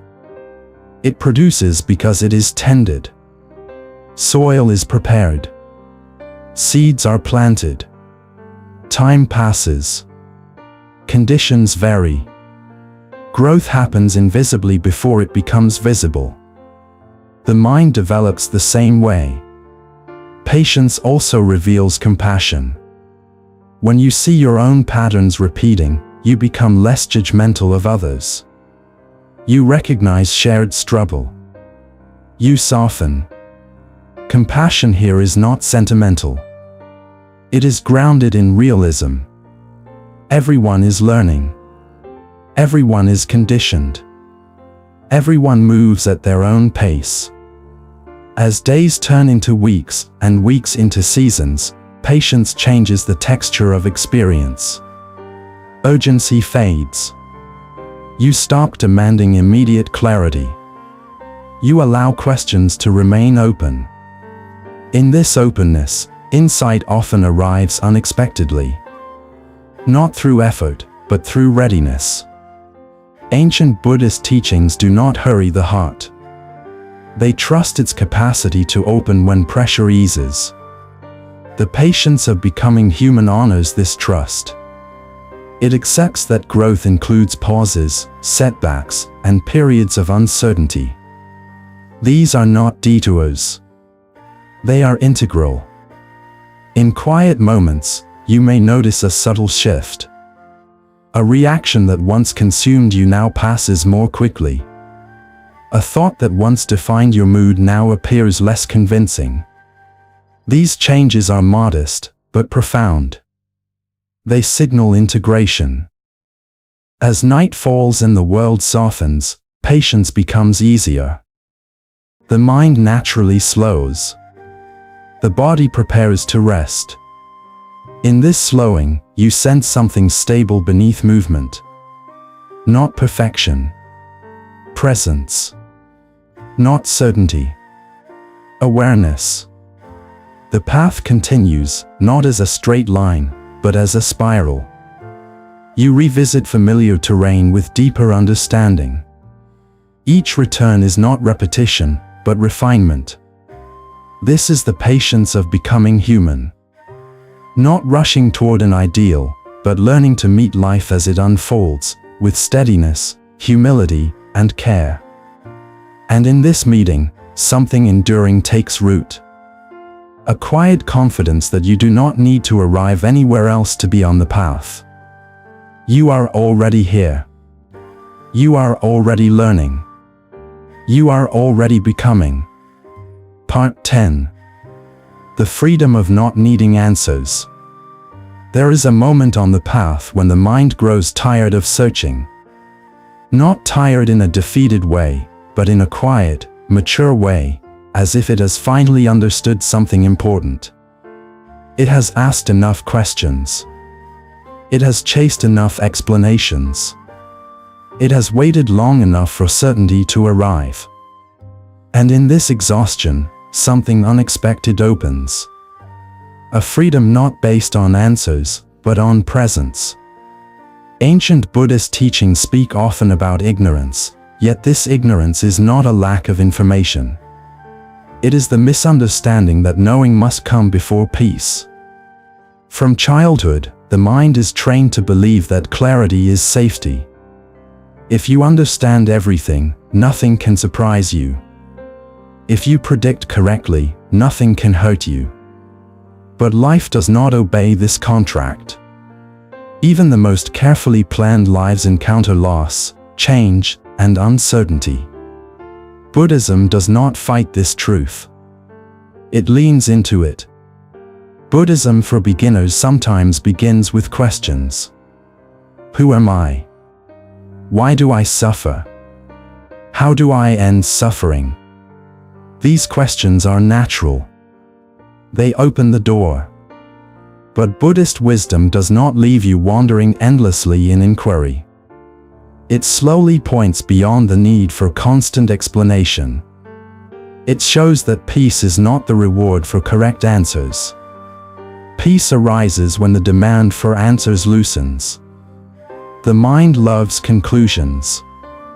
It wants to label, categorize, resolve. When something remains unresolved, tension grows. Anxiety feeds on unanswered questions. Buddhist lessons for anxiety often begin here, not by providing reassurance, but by shifting relationship. What if you did not need to resolve this thought right now? What if not knowing was allowed? To find peace in chaos is not to organize chaos into neat patterns. It is to stop asking chaos to justify itself. Chaos does not exist to be solved. It exists to be experienced. When the mind stops interrogating experience, experience becomes less threatening. How to stay calm and positive becomes clearer when you see how much agitation comes from mental interrogation. Why did this happen? What does it mean? What should I do next? These questions are not wrong, but when they are constant, they create exhaustion. Buddhist teachings invite a pause. A resting in what is already present before analysis begins. There is a story of a monk who was asked a complex philosophical question. Instead of answering, he poured tea into a cup until it overflowed. When the visitor protested, the monk said the cup was already full. The meaning was simple. When the mind is full of questions, answers cannot enter. Sometimes the most profound teaching is silence. To live without fear is not to eliminate the unknown. It is to stop treating the unknown as hostile. Fear often arises from the belief that if you do not understand, you are unsafe. Buddhist wisdom gently dismantles this belief by pointing to direct experience. In this moment, without answers, you are still breathing. Still alive. Still supported by the ground beneath you. Safety does not require explanation. To transform your mind at this stage is to recognize the subtle addiction to certainty. Certainty gives a sense of control. It allows the mind to relax temporarily. But because certainty never lasts, the cycle repeats. When you see this cycle clearly, interest in it fades. You stop chasing the mirage of final answers. Protect your energy becomes essential here. Endless mental questioning drains vitality. Rumination consumes attention without producing insight. Buddhist teachings do not discourage inquiry. They encourage balance. Questions asked from curiosity open. Questions asked from fear tighten. Learning to tell the difference preserves energy. In daily life, this freedom may appear quietly. You notice a problem and choose not to solve it immediately. You feel discomfort and allow it without explanation. You face uncertainty and rest anyway. These moments are not passive. They are courageous. They require trust in awareness rather than control. There are times when you will feel lost precisely because answers are absent. The mind feels unanchored. Direction fades. Buddhist reminders when you feel lost return you to something simple and reliable. You are aware of feeling lost. Awareness remains even when certainty dissolves. This awareness does not need answers to function. It knows directly. The Buddha taught that clinging to views is as binding as clinging to possessions.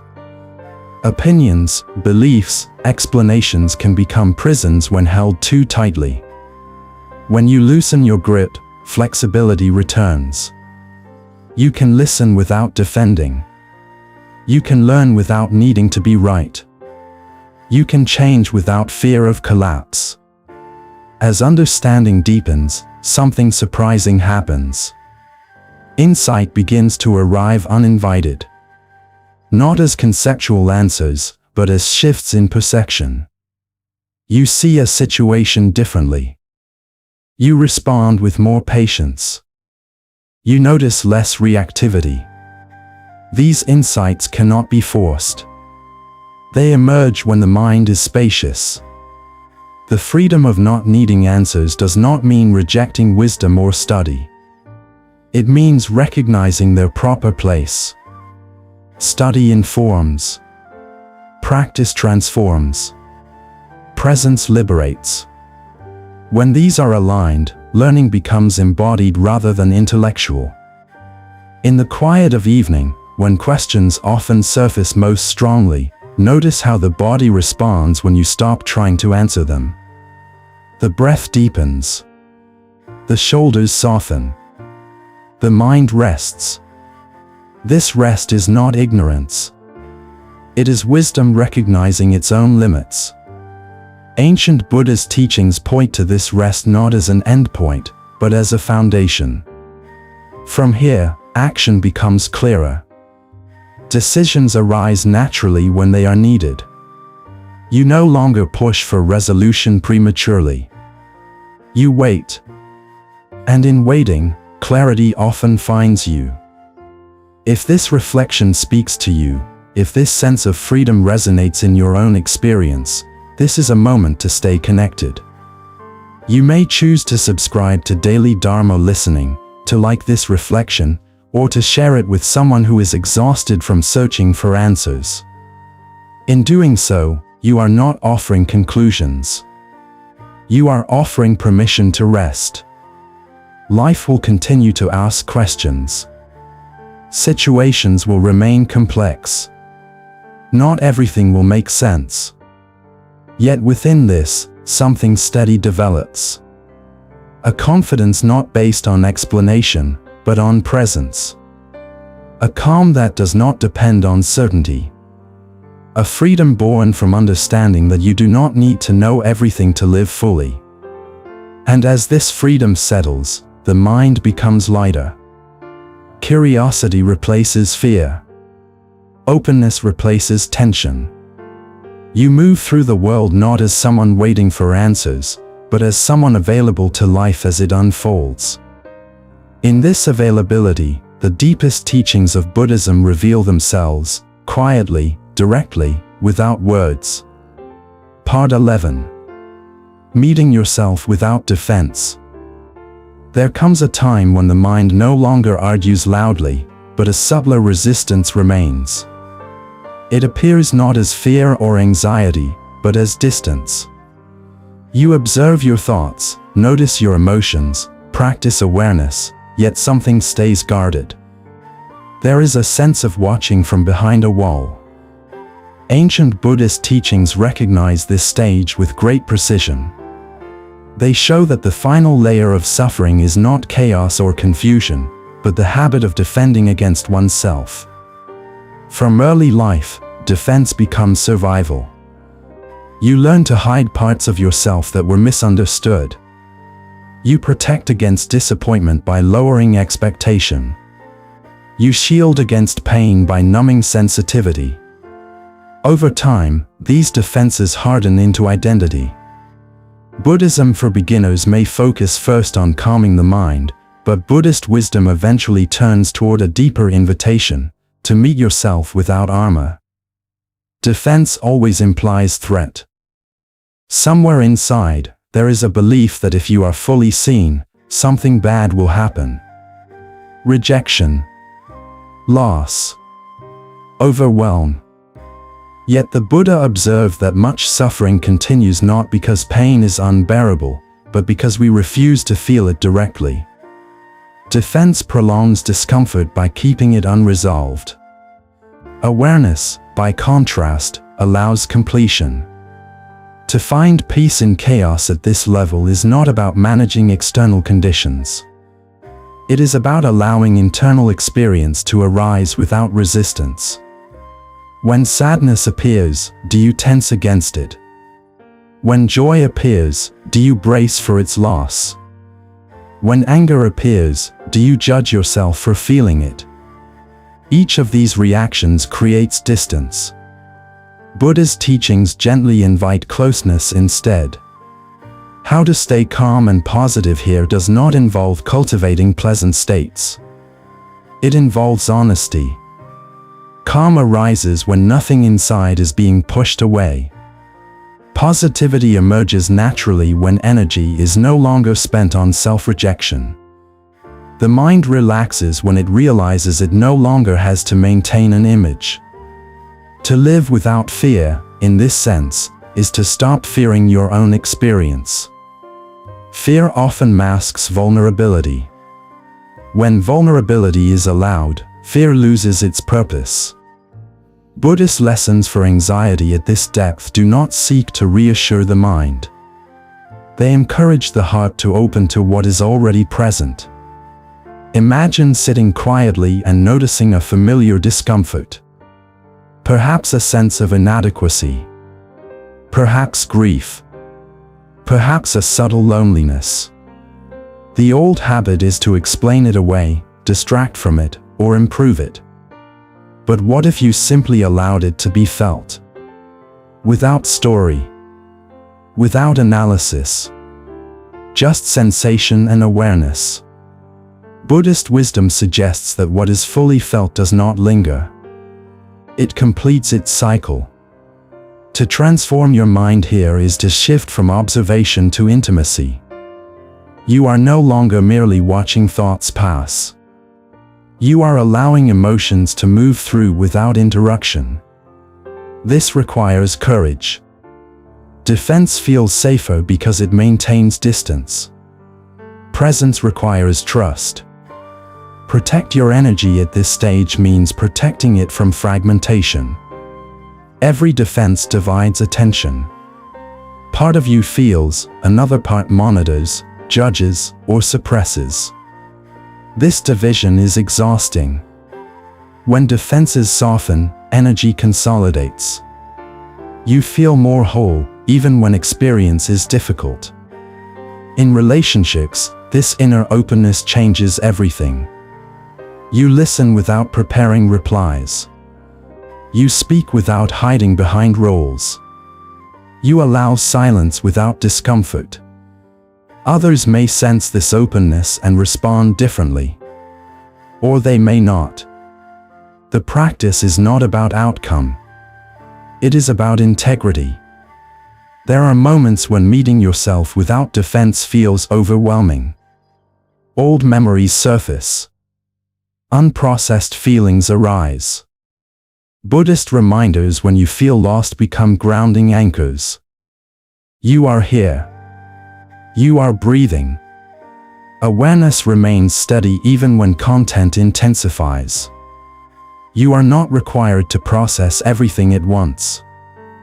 The Buddha taught that clinging to identity creates suffering because identity must be defended.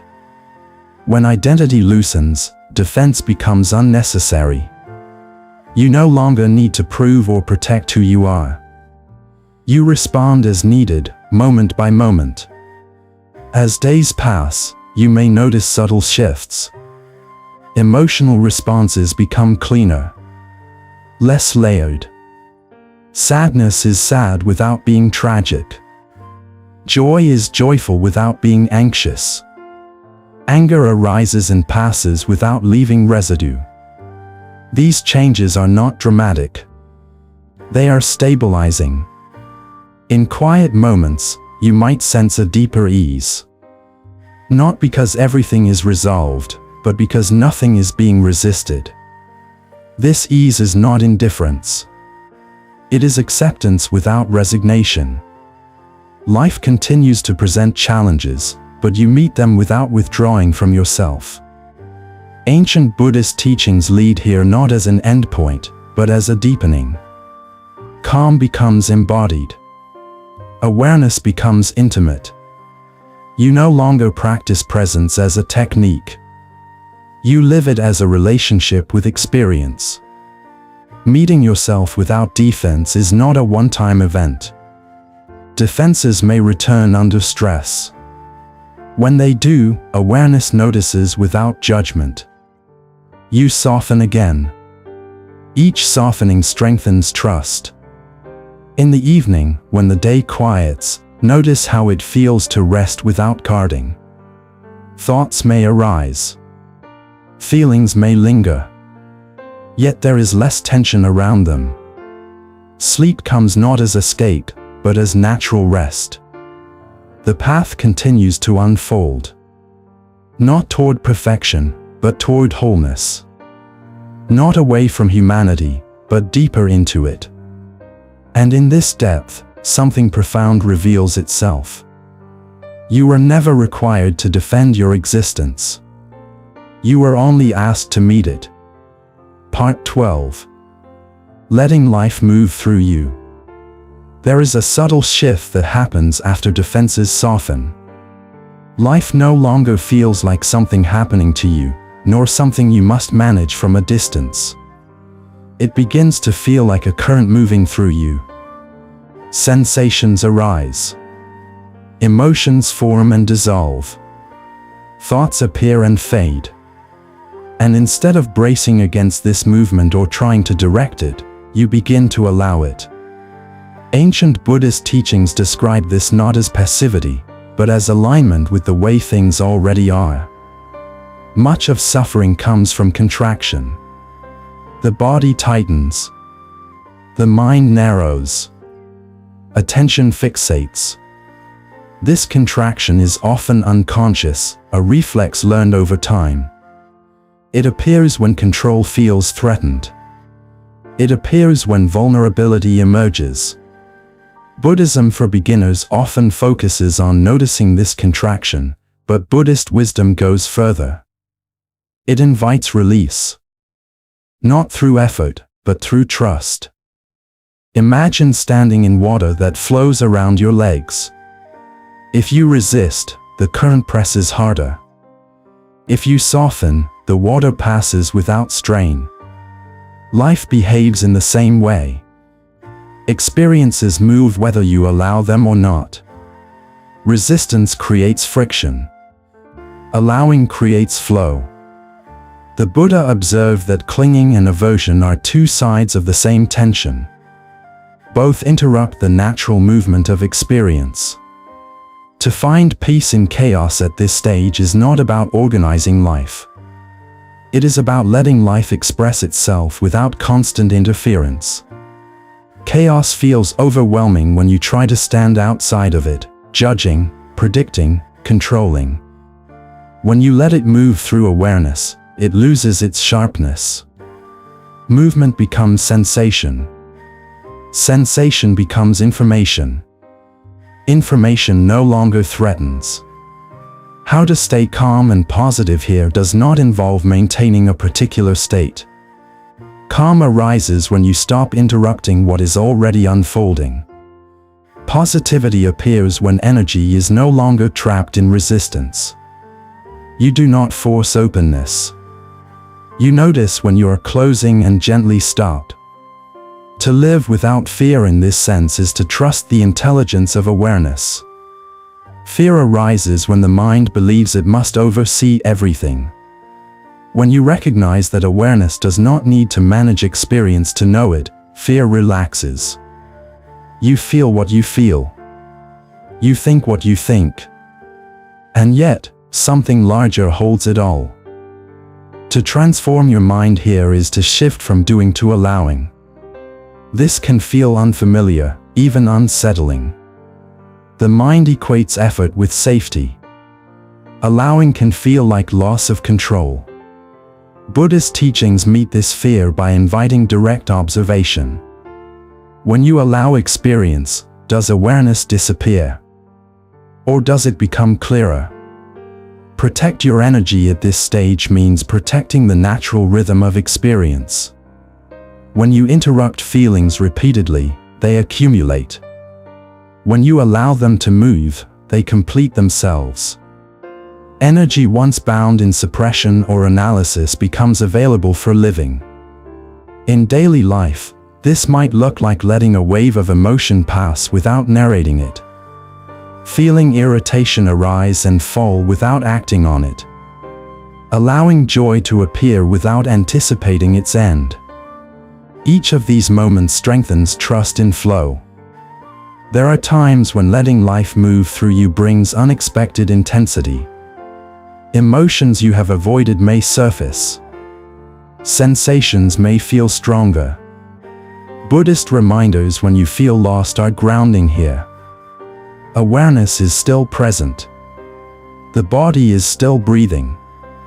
You are not required to process everything immediately. Movement can be slow. The Buddha taught that suffering ceases not when life stops changing, but when resistance ends. This does not mean difficulty disappears. It means difficulty no longer defines your inner state. You become spacious enough to hold complexity. In relationships, this openness transforms interaction.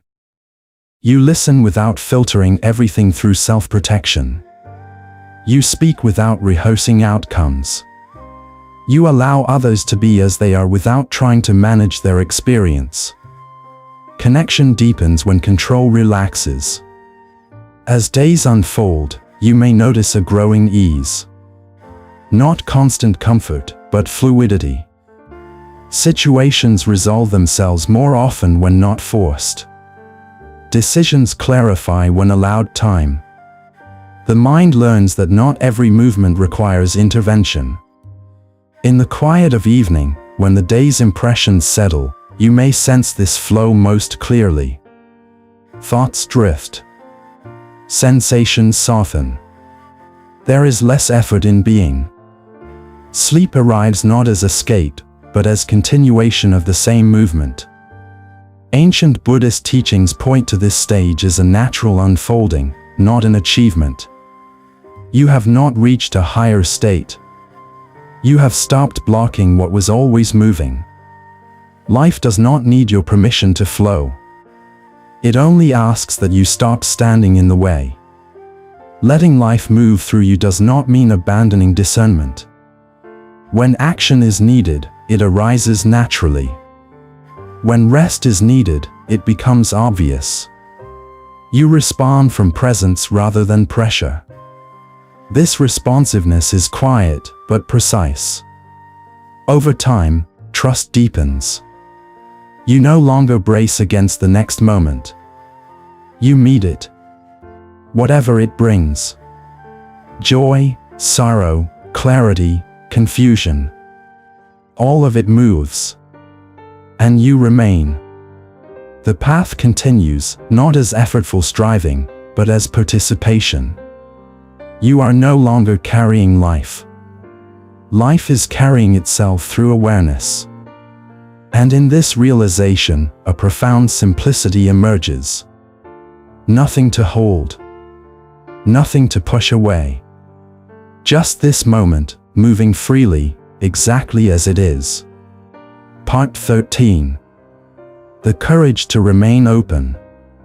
There is a quiet courage required to remain open in a world that often rewards closing. The mind learns quickly that contraction feels safer. When hurt appears, it tightens. When disappointment arrives, it withdraws. When uncertainty lingers, it builds walls of opinion and certainty to feel protected. Yet ancient Buddhist teachings speak of a different strength, one that does not come from hardening, but from staying open even when conditions are uncomfortable. Openness is often misunderstood as weakness. In truth, it demands far more steadiness than defense. Defense reacts automatically. Openness chooses presence. To remain open means allowing experience to touch you without immediately turning it into threat or strategy. This is not naivete. It is clarity that does not depend on avoidance. Buddhism for beginners may first emphasize calming the mind, but Buddhist wisdom eventually reveals that calm without openness becomes stagnation. The heart closes quietly under the guise of peace. Emotions flatten. Sensitivity dulls. The practice then deepens, asking not how to feel less, but how to feel fully without being overwhelmed. To find peace in chaos at this stage is not about insulating yourself from disturbance. It is about discovering that openness itself is not the source of suffering. Resistance is. When you allow sensations, thoughts, and emotions to arise and pass without interference, chaos loses its edge. It becomes movement rather than menace. How to stay calm and positive here does not involve controlling mood. Calm appears when the system no longer braces. Positivity arises when openness allows connection rather than isolation. You begin to notice that many difficult experiences are intensified not by their nature, but by the refusal to feel them. To live without fear in this sense is to trust your capacity to meet what arises. Fear often whispers that openness will lead to collapse. Buddhist teachings invite direct observation. When you stay open to a feeling, does awareness break? Or does it remain steady, spacious, capable? To transform your mind here is to rewire the reflex of closing. Instead of pulling away from discomfort, you soften toward it. Instead of defending against uncertainty, you allow curiosity. This does not happen through force. It happens through repeated moments of noticing contraction and choosing not to follow it.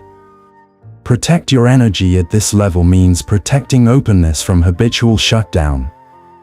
Energy is lost not only through over-engagement, but through chronic guarding. Guarding requires constant vigilance. Openness, though initially vulnerable, eventually consumes less energy. It aligns rather than resists.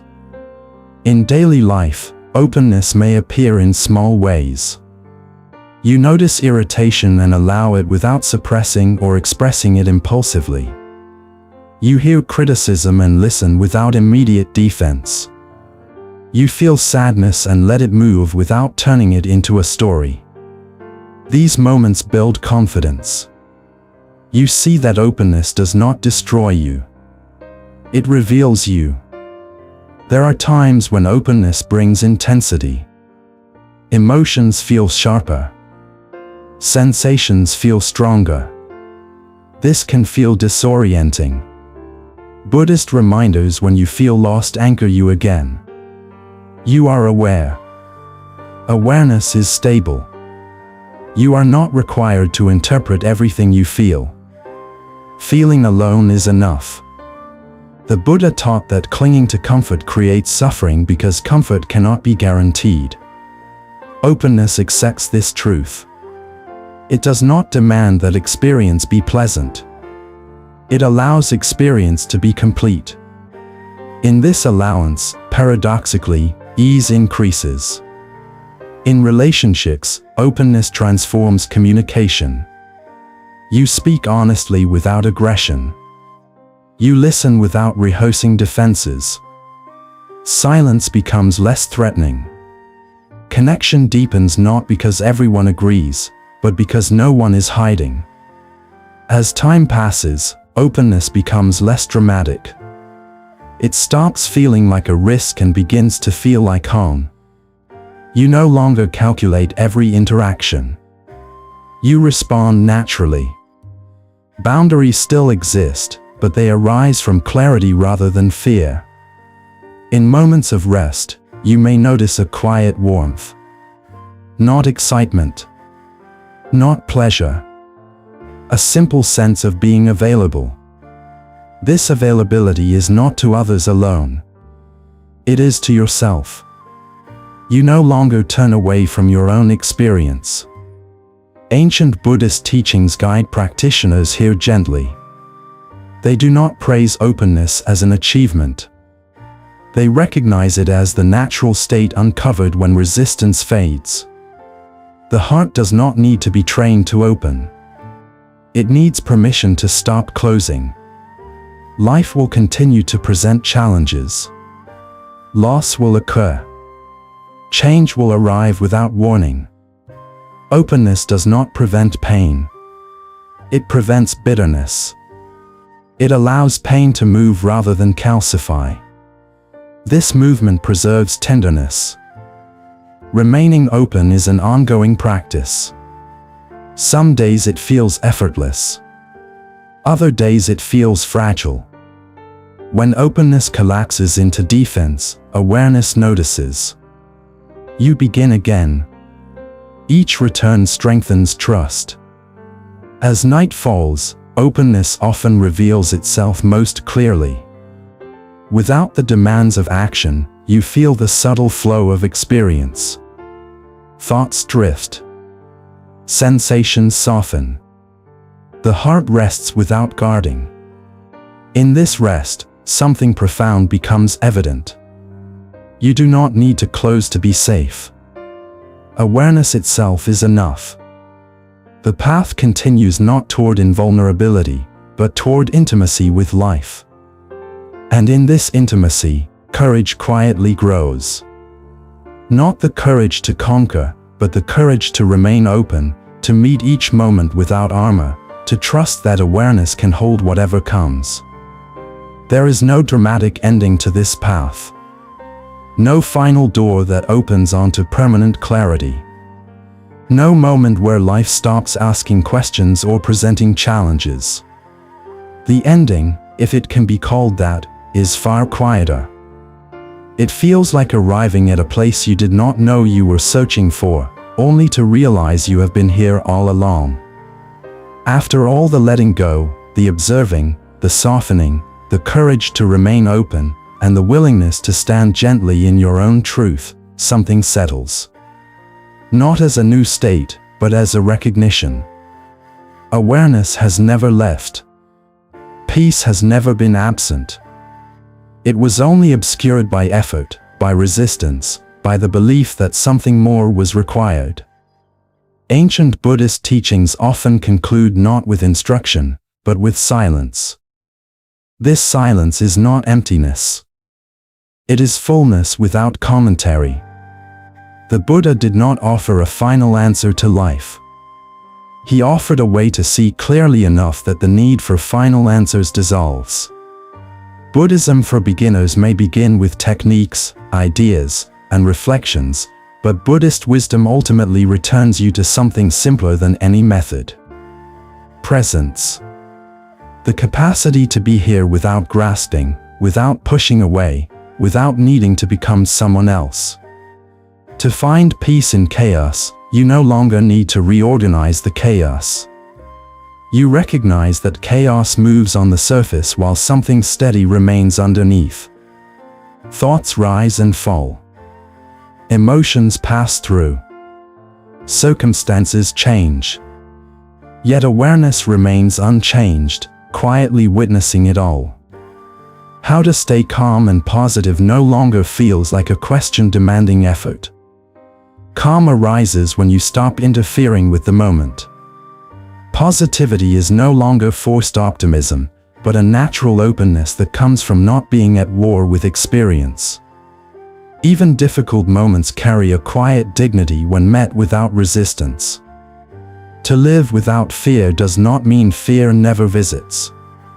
It means fear is no longer in charge. It can speak, but it no longer decides. You listen, feel, and respond from a deeper place. Fear becomes a signal rather than a ruler. To transform your mind at this final turning is not to change its content, but to recognize its nature. Thoughts are movements, not commands. Emotions are energies, not identities.